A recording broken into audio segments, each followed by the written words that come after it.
The starting cannon has been fired for the 78th edition of the Sydney to Hobart, and the race is now underway.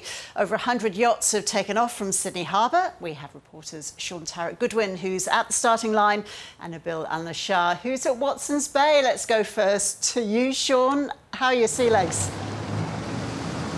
Oh, they're getting a workout this afternoon, Ros, that's for sure. We heard that starting cannon about 15 minutes ago, and these yachts have just started streaming out towards the heads of Sydney Harbour, which is where we are at the moment. The 4 super maxi yachts have been jostling for the best run out of the heads to get a head start down to Tasmania. We've got Law Connect and Andu Comanche behind me. They're the 2 out in front at the moment. Andu Comanche being the favourite to win line honours this year. It holds the record for getting down to Hobart in just a day and 9 hours, and it won last year. But it looks like with the conditions this year, it really could be anyone's race.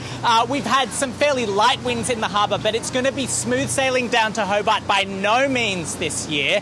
We've got those storm cells that we've seen doing damage to a lot of the east coast of Australia are moving right into the path of these sailors as they make their way down south. Now, for the big boats, that means changing winds rapidly, which is not their friend. With large sails like these, they're not easy to manoeuvre quickly. It could be an advantage for the small boats that are able to get through those storm systems.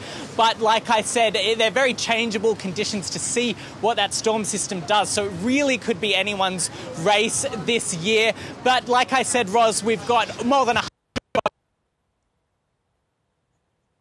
I think we've unfortunately lost contact there with Sean, who's out on the water. Let's go to Nabil, who's in a more stationary position at Watson's Bay. Hi, Nabil. What's the atmosphere like there?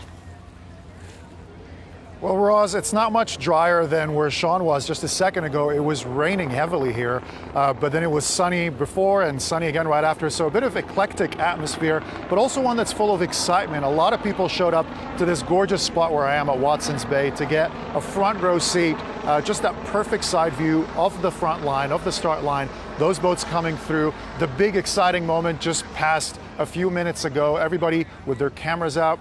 People really making a day out of it, turning it into a picnic, brought their picnic blankets, snacks, food, drinks. Some even have gazebos and hookahs to enjoy the day. So it's a big moment, big atmosphere. We've spoken to a few people who have come, not just from all over Sydney, but from out of state as well. And there's even a couple who made it all the way from France just to watch Sydney to Hobart this year.